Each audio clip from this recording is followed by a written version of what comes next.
This is a story about a boy named Marty who lives in the countryside of West Virginia with his father, mother, and two sisters. One day, as he is walking around in the woods, Marty discovers a dog.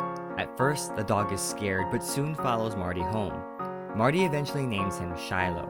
However, Marty's father tells him that he has to return Shiloh as he belongs to Judd Travers, a mean-spirited man who mistreats his dogs. After returning Shiloh to Judd, Marty is sad, but then finds that Shiloh has ran off to him again. Marty secretly keeps Shiloh in the woods for a while, feeding him leftovers and keeping him enclosed in a shoddy pen. However, one night, Shiloh is attacked by another loose dog. Shiloh's wounds are bad, and so Marty takes Shiloh to the town doctor. The doctor patches up the wounds, but Shiloh still needs rest. After the entire family knows about Shiloh, they get attached to him as he recovers. However, Judd finds out that they have Shiloh and wants him back when he fully recovers. As the days wind down until Shiloh must be returned, Marty tries to figure out how to keep Shiloh. He decides to confront Judd.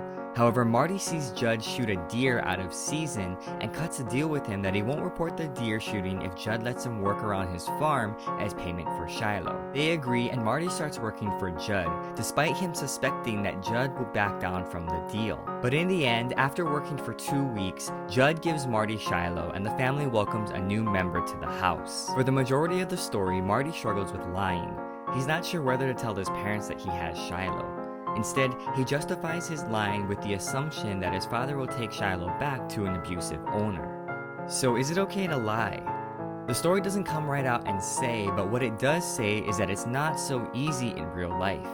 People can easily judge a situation when they aren't the ones experiencing it for themselves, but when it happens to you, things tend to become more complicated.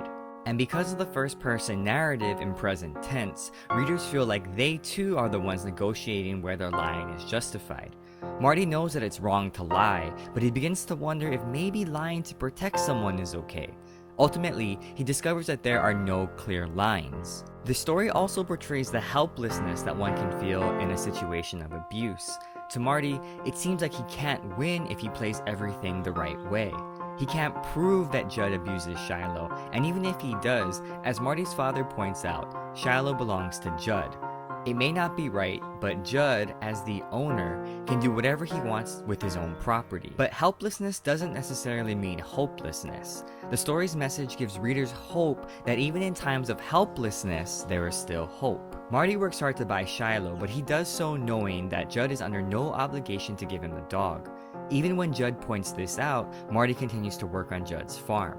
In the end, things work out for Marty as he gets Shiloh, but even if Judd reneged on his promise, Marty could still walk away knowing that he tried his best. And that's both the power and value of hope.